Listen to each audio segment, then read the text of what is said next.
नमस्कार. मी भाऊ तोरसेकर. तुम्ही बघत आहात प्रतिपक्ष. ज्या लोकांना माझे हिंदी वीडियो ऐकायचे असतात, जो मेरा हिंदी वीडियो सुनना चाहते हैं, उनके लिए मैंने अलग से मेरा हिंदी चैनल बनाया है, प्रतिवाद। उसकी लिंक डिस्क्रिप्शन बॉक्स में दी है। आप वहां जाकर सब्सक्राइब कर सकते हैं और मेरे हिंदी व्हिडिओ सुन सकते हैं. आता मी परत माझ्या मराठी विषयाकडे वळतो. सध्या विधानसभेचे निवडणुकीचे वेध लागलेत आणि त्यामुळे सगळेच पक्ष गावगणना आपल्या नेत्यांना फिरवायला लागले. त्यातच आपला दीर्घकालीन बालेकिल्ला लागोपाठ दुसऱ्यांदा गमावल्यामुळे उद्धव ठाकरे बेचैन झालेले असले तर नवल नाही. अर्थात बालेकिल्ला म्हटल्यानंतर अनेक बालेकिल्ले असतात. त्यापैकी कोकण संपूर्णपणे उद्धव ठाकरेंनी गमावलेला आहे. कोकणात रायगड, सिंधुदुर्ग, ठाणे जिल्हा, पालघर यापैकी एकही जागा उद्धव ठाकरेंच्या पक्षाला जिंकता आलेली नाही. जो परंपरेने 50-60 वर्षात शिवसेनेचा बालेकिल्ला राहिला तो त्यांनी गमावलाच आहे. पण 1990च्या सुमाराला, म्हणजे अगदी नेमकं सांगायचं तर 89 साली लोकसभा निवडणुकीमध्ये जे मुंबई बाहेर त्यांना आपला प्रभाव दाखवता आला असा जो मतदारसंघ होता, तो तेव्हाचा औरंगाबाद आणि आजचा संभाजीनगर. अर्थात संभाजीनगर हा लोकसभेचा मतदारसंघ जिंकण्यापूर्वी तिथे नगरपालिकेची जी महापालिका झाली होती, ती शिवसेनेने लढवलेली मराठवाड्यातली पहिली निवडणूक होती.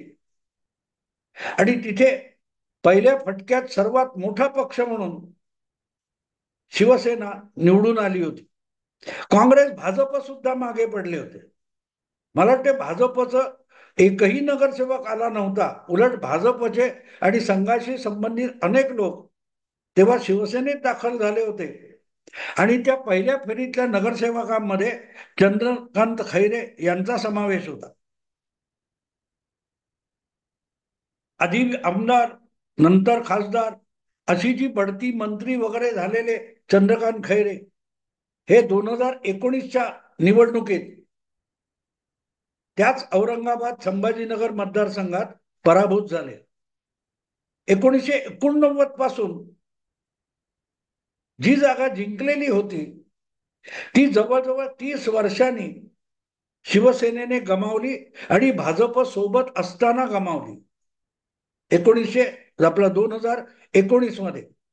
आणि त्यापेक्षाही कडी कुठची असेल तर तिथून ओवायसी, जो हैदराबादचा मुस्लिम नेता आहे, रझाकारांची पार्श्वभूमी लाभलेला नेता आहे, त्यांच्या पक्षाचे इम्तियाज जलील चंद्रकांत खैरेंना पराभूत करून 5 वर्षापूर्वी लोकसभेत पोहोचले होते. यावेळेला इम्तियाज जलील पण पराभूत झाले आणि दुसऱ्यांदा चंद्रकांत खैरे पराभूत झाले. पण दुर्दैव किती आहे बघा मित्रांनो, चंद्रकांत खैरे तिसऱ्या क्रमांकाने पराभूत झाले. परत एकदा तो बालेकिल्ला खरी खुरी शिवसेना म्हटलेल्या एकनाथ शिंदे यांच्या पक्षाने जिंकलेला आहे. एकनाथ शिंदे यांच्या पक्षाने जिंकलेला आहे तो मतदारसंघ. आणि दुसरीकडे त्याच 89च्या निवडणुकीमध्ये जो मराठवाड्यातला दुसरा मतदारसंघ शिवसेनेने जिंकला होता त्याचं नाव होतं परभणी. मला वाटतं अशोक देशमुख हे तेव्हा लोकसभेत शिवसेनेचे पहिल्या फेरीचे खासदार म्हणून निवडून आले होते. मोरेश्वर सावे आणि अशोक देशमुख हे मराठवाड्यातले शिवसेनेचे 2 खासदार होते. तर विद्याधर गोखले आणि वामनराव महाडिक हे मुंबईतले 2 खासदार होते. हा सगळा इतिहास मी एवढ्यासाठी सांगतोय की त्याच मराठवाड्यामध्ये संदीपन भुमरे हा अधिकृत शिवसेनेचा उमेदवार पहिल्यांदा आपला निवडून आला संभाजीनगरमध्ये. आणि उद्धव ठाकरेंच्या हिंदुत्वाची शिवसेना चंद्रकांत खैरे यांच्या रूपाने त्याच संभाजीनगरमध्ये तिसऱ्या क्रमांकाने पराभूत झाली आणि इम्तियाज जलील यांचा पराभव एकनाथ शिंदे यांच्या उमेदवाराने संदीपान भुमरे यांनी केला. आणि याचं साधं सरळ कारण, उद्धव ठाकरे यांची शिवसेनाच बेगडी नाही तर त्यांचं हिंदुत्व सुद्धा बेगडी आहे, हे त्याच संभाजीनगरच्या मतदाराने दाखवून दिलं. हा सगळा इतिहास मी मुद्दाम सांगतोय मित्रांनो. अगदी 12 वर्षापूर्वी बाळासाहेब ठाकरे यांनी या जगाचा निरोप घेण्यापूर्वी केलेल्या शेवटच्या भाषणात त्याच मराठवाड्यात ओवायसीने चंचू प्रवेश केलाय. नांदेड महापालिकेच्या निवडणुकीत 10-12 नगरसेवक MIM म्हणजे ओवायसीच्या रझाकार पक्षाचे 10-12 नगरसेवक निवडून आले. म्हणून शेवटच्या घटका मोडणाऱ्या बाळासाहेबांना सुद्धा त्याचा राग आला होता. आपल्या आयुष्यातल्या शेवटच्या शिवाजी पार्कच्या भाषणात बाळासाहेबांनी त्याविषयी इशारा दिला होता. बघा तो ओवायसी नांदेड पर्यंत पोहोचलेला आहे. आणि त्याच मराठवाड्यात भुमरेंसमोर इम्तियाज जलील पराभूत करून बाळासाहेबांची शान एकनाथ शिंदेनी वाढवली. पण दुसरीकडे त्याच परभणीत, त्याच मराठवाड्यात अशोक देशमुख हा शिवसेनेचा खासदार पहिला निवडून आला होता. तिथे आज उबाठा शिवसेनेचा खासदार निवडून आला. तो छाती फुगवून सांगतो की मुस्लिम मतदारांनी माझी अब्रू वाचवली, माझ्या पक्षाची अब्रू वाचवली. उद्धव ठाकरेंची अब्रू कोणी वाचवली? मुस्लिम मतदाराने, असा त्यांचा तिथला खासदार निवडून आल्यानंतर सांगतो. यापेक्षा उद्धव ठाकरे यांनी शिवसेना बुडवली म्हटलं जातं, त्याचा वेगळा पुरावा असायची गरज आहे का? जे उद्धव ठाकरे शिवाजी पार्क मध्ये राहुल गांधींच्या पदयात्रेचा समारोप करताना मंचावर उपस्थित होते, त्यांना आपल्या त्या पारंपरिक मंचावर, बाळासाहेबांच्या मंचावर उभं राहून माझ्या तमाम हिंदू बांधवांनो, भगिनींनो, मातांनो हे शब्द उच्चारण्याची हिंमत राहिली नाही. त्या उद्धव ठाकरेंनी 9 जागा आणि 19 जागा लोकसभेत इंडी आघाडी म्हणून निवडून आणल्या. तरी ती खालसा झालेल्या संस्थानिकाला मिळालेली खंडणी असू शकत नाही, तनखा असतो. तनखा असतो. ब्रिटिशांनी अनेक संस्थानं खालसा करून टाकली, त्यांना आपले सैनिक बाळगता येत नाहीत अशी अवस्था केली. मात्र त्यांची छानछोकी चालावी म्हणून त्यांना तनखा मिळायचा. तशी आज इंडी अलायन्स मध्ये उद्धव ठाकरे यांची अवस्था झालेली आहे. फुशारक्या मारल्या होत्या, आम्ही भाजपला हरवलं, पण सरकार भाजपच परत आलं. तुमची अवस्था काय झाली आहे बघा. तुमच्या दारापर्यंत मुस्लिम जमाव तुम्हाला गद्दार म्हणण्यापर्यंत धमकावायला लागलेला आहे. आपल्या पित्याचा वारसा पुढे चालवण्याची हिंमत उद्धव ठाकरेंकडे उरलेली नाही. आणि या सगळ्या पार्श्वभूमीवर आजकाल उद्धव ठाकरे राष्ट्रवादी बंधूंनो, भगिनींनो, मातांनो म्हणतात, पण हिंदू हा शब्द बोलायची त्यांना भीती वाटायला लागलेली आहे. कारण तमाम हिंदू बांधवांनो, भगिनींनो म्हटलं आणि इंडी अलायन्स म्हणून काँग्रेस आणि राष्ट्रवादींनी आपल्याला हाकून लावलं तर करायचं काय? पुढची निवडणूक कशी लढवायची ही चिंता उद्धव ठाकरेंना दिवसा झोपेत आणि जागेपणी सतावत असते. म्हणून लोकसभा निवडणुकीपूर्वी पराभवाचा पाया उद्धव ठाकरेच घालून आले होते. एका युट्यूब चॅनेलने ते दाखवलं की लोकसभा निवडणुकीपूर्वी चंद्रकांत खैरे यांच्या प्रचाराला संभाजीनगरात पोहोचलेले उद्धव ठाकरे हिंदू बांधवांनो, भगिनींनो म्हणू शकले नव्हते. राष्ट्रवादी बंधूंनो, भगिनींनो, मातांनो असं मार्च मध्ये म्हणत होते. आणि आज सप्टेंबर मध्ये विधानसभेचे वेध लागलेत. अशा वेळेला उद्धव ठाकरे यांना पश्चातबुद्धी झालेली आहे. विजयाचा पश्चाताप झाल्यासारखं काल परवा गणेशोत्सवात संभाजीनगराच्या सभेत उद्धव ठाकरेंनी परत एकदा हिंदू बंधू बांधव, हिंदू भगिनींनो, बंधूंनो, मातांनो असे शब्द उच्चारलेले आहेत. याला मित्रांनो पश्चातबुद्धी म्हणतात. भाजपचं हिंदुत्व पक्ष फोडणारं, आमचं हिंदुत्व अमुक तमुक बोलणारे उद्धव ठाकरे हिंदू हा शब्द परत एकदा उच्चारायला लागलेत. याचं कारण ज्या संभाजीनगर आणि मराठवाड्यात ते गेलेत. त्यांच्या लक्षात आलं इथून आपला हिंदू मतदार आपल्यापासून दुरावलेला आहे. ज्या संभाजीनगर लोकसभा मतदारसंघात 6 विधानसभा मतदारसंघ येतात, त्यापैकी 6च्या 6 जागी उद्धव ठाकरेंचा उमेदवार चंद्रकांत खैरे हे कमालीचे पिछाडीवर गेले होते. 6 पैकी निदान 2 मतदारसंघात, औरंगाबाद पूर्व आणि औरंगाबाद काय असेल पश्चिम वगैरे, या 2 मतदारसंघात इम्तियाज जलील आघाडीवर होते, एकनाथ शिंदेपेक्षाही आघाडीवर होते. आणि उरलेल्या 4 मतदारसंघात भुमरे आघाडीवर होते. पण एकाही मतदारसंघात उबाठा शिवसेनेच्या चंद्रकांत खैरे या उमेदवाराला आघाडी घेता आली नाही. कारण तो मुस्लिम मतदार ज्याने परभणीत आणि इतरत्र उद्धव ठाकरेंच्या पक्षाची अब्रू वाचवली, तो संभाजीनगरमध्ये ठामपणे इम्तियाज जलील या MIMच्या मुस्लिम उमेदवाराच्या पाठीशी उभा राहिला. आणि विधानसभेत MIMला जर सोबत घेतलं नाही तर उद्धव ठाकरेंना त्या 6 पैकी 2 जागाही जिंकणं अशक्य आहे, याची जी जाणीव झालेली आहे. त्यातून तमाम हिंदू बांधवांनो, भगिनींनो, मातांनो हे शब्द बाहेर पडले. पण ते शब्द जेव्हा उच्चारले जातील तेव्हा परभणी असो की संभाजीनगर असो, तिथला मुस्लिम मतदार उद्धव ठाकरेंच्या पाठीशी उभा राहणार नाही याची खात्री आहे. किंबहुना तिथलाच कशाला मुंबईतला मुस्लिम मतदार सुद्धा किंवा मुंबईतली मुस्लिम वोट बँक सुद्धा उद्धव ठाकरे यांना धूप घालणार नाही.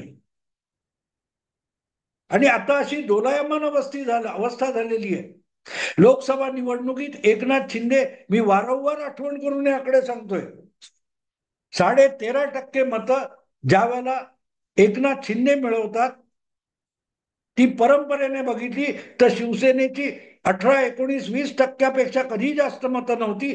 त्यातली 13.5% मतं एकनाथ शिंदे यांना मिळतात. याचा अर्थ उद्धव ठाकरे यांच्याकडे शिवसेनेची पारंपरिक, ज्याला कोर वोटर म्हणतात, तो आता 4-5% उरलेला आहे. 4-5% उरलेला आहे. आणि त्याच्या बळावर कुठलीही निवडणूक कुठल्याही मतदारसंघात जिंकणं अवघड होऊन बसणार आहे.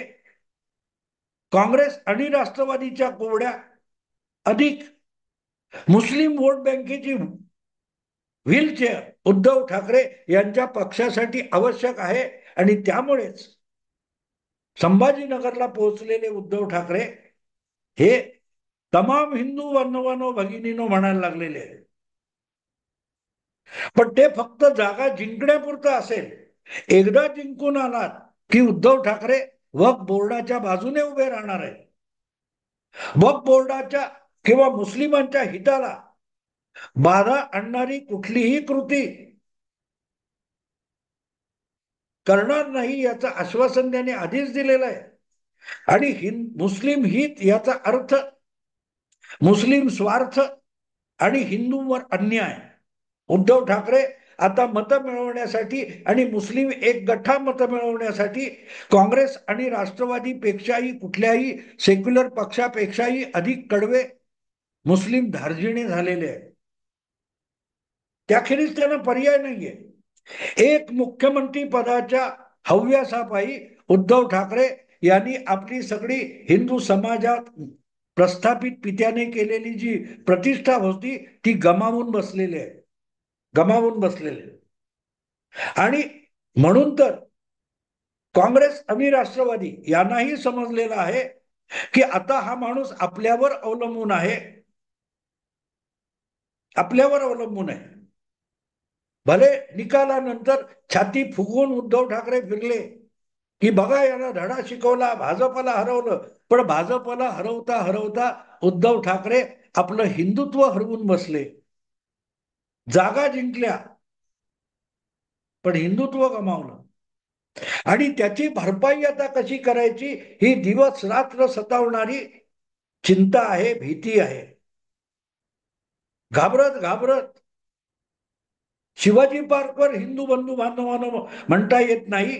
संभाजीनगरात जाऊन म्हटलं कारण संभाजीनगरातल्या मुस्लिम कितीही झालं तरी इम्तियाज जलील आणि ओवायसी यांच्याच पाठीशी उभा राहणार आहे, आपल्याला मतं देणार नाही. तो एकनाथ शिंदेना, संदीपन भुमरेना मतं देणार, शिरसाटला मतं देणार, याची जी खात्री पटलेली आहे त्यातून उद्धव ठाकरे यांना पश्चात बुद्धी झाली आहे आणि त्या पश्चात बुद्धीतून हिंदू बांधवांनो, भगिनींनो, मातांनो हे शब्द उच्चारले गेलेले आहेत. त्यांच्या भगव्या झेंड्यामध्ये भगवे पण उरलेलं नाही हे आता लोकांनाही कळायला लागलं आणि लोकांनी लोकसभा निवडणुकीच्या मतदानातून त्याची साक्ष दिली. 13.5% लोक शिवसेनेचे मतदार एकनाथ शिंदे बरोबर गेलेत आणि आता लागोपाठ येणाऱ्या वेगवेगळ्या मतचाचण्या आणि सर्वे यांच्या आकड्यातून त्याचे पुरावे समोर येत आहेत. कालपर्यंत ज्याची खोकेसूर किंवा काय ते मिंदे अशी अवहेलना करत होते, त्यांची लोकप्रियता गेल्या 2.25 वर्षामध्ये उद्धव ठाकरेंच्या 1.5 पटीने वाढली आहे. काल परवा कुठचा तरी सर्वे बघितला, त्यामध्ये मुख्यमंत्री म्हणून एकनाथ शिंदे यांच्या नावाला 37% पसंती आहे. तर अवघ्या 2.25 वर्षापूर्वी 1 नंबरचे असलेले मुख्यमंत्री उद्धव ठाकरे यांची लोकप्रियता 21% पर्यंत खाली आलेली आहे. त्याच्या 1.5 पट नव्हे तर 1.25 पटीने एकनाथ शिंदे यांची लोकप्रियता वाढलेली आहे.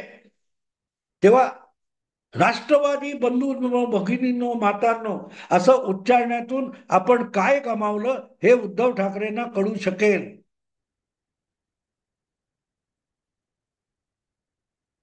काय गमावलंय तुम्ही? एक मुख्यमंत्री पद मिळवण्यासाठी आपली वडिलार्जित प्रतिष्ठा आणि जनमानसातला विश्वास उद्धव ठाकरे गमावून बसले. आणि आता पश्चात बुद्धी तुम्ही दाखवली तरी लोक तुमच्यावर विश्वास ठेवणार नाही, कारण तुम्ही मुस्लिम वोट बँक पण सांभाळायला बघताय आणि म्हणून वक्फ बोर्डाच्या मालमत्तेला हात लावू देणार नाही अशा धमक्या पण देता. आणि परत इकडे येऊन आज हिमाचल राज्यामध्ये मशिदी पाडण्याचं पेव फुटलेलं आहे. लाखोच्या आणि हजारोच्या संख्येने हिंदू रस्त्यावर उतरलेला आहे. गुजरातमध्ये आणि कर्नाटकमध्ये गणेशोत्सवाच्या निमित्ताने काय काय झालं हे आपण बघितलंय. आणि जे वातावरण तापतंय त्यातून उद्धव ठाकरे यांचे पाय जमिनीला लागतायत, कारण त्यांना आता कळतंय की जर एवढ्या मोठ्या प्रमाणावर हिंदू आक्रमक होऊन मतदानाला उतरला तो काँग्रेस आणि राष्ट्रवादी यांच्या कोबड्या कितीही घेतल्या तरी आपला ठिकाणा लागणार नाही, आपला टिकाव लागणार नाही. या भयाने उद्धव ठाकरेंना पछाडलेलं आहे. म्हणून अवघ्या 2-3 महिन्यापूर्वी लोकसभेतल्या 9 जागा जिंकल्या म्हणून विजयाच्या आवेशात फिरणारे उद्धव ठाकरे आता भांबावलेले आहेत, गडबडलेले आहेत. आणि म्हणूनच राष्ट्रवादीच्या जागी आता हिंदू बंधू भगिनीनो, मातांनो हे शब्द त्यांच्या तोंडात यायला लागलेले आहेत. उसनवारी कधीही श्रीमंती देत नाही. मग ती उसनवारी हिंदुत्वाची असो किंवा सेक्युलरिझमची असो, ती हिंदू मतांची असो की मुस्लिम वोट बँकेची असो, उसनवारी तुम्हाला कधीही श्रीमंत बनवत नाही. राजकारणात असो किंवा व्यवहारात असो. उद्धव ठाकरे यांना आता त्याचा साक्षात्कार होतोय, पण वेळ निघून गेलेली आहे. तुमचा खरा चेहरा मुख्यमंत्री पदासाठी किंवा सत्तेच्या लालसेसाठी आपल्या वडिलांच्या पुण्याईला सुद्धा तुम्ही लिलावात काढून बसलाय, ते लोकांनी बघितलंय. आणि म्हणूनच उभाठा शिवसेना नावाच्या बँकेतल्या हिंदुत्वाच्या ठेवी मतदार हळूहळू काढून घेऊ लागलाय. लोकसभा 9 जागा जिंकले, विधानसभेला सगळे आकडे हे 25, 30, 32 पर्यंत येऊन थांबतायत. महापालिका मुंबईची हातातून गेल्यासारखीच आहे. ठाणे जिल्हा गेलेला आहे. तेव्हा बंधूनो, बांधवानो ह्याच्या मागे कुठला शब्द टाकायचा याची उशिरा जाग आली तरी उपयोग होण्याची शक्यता कमी आहे. म्हणून मी त्याला म्हणतोय की लोकसभेच्या विजयाचा उद्धव ठाकरेंना आता पश्चाताप होत असेल. मित्रांनो, आता इथेच थांबतो. आवडलं लाईक करा, शेअर करा, सबस्क्राईब करा. नमस्कार.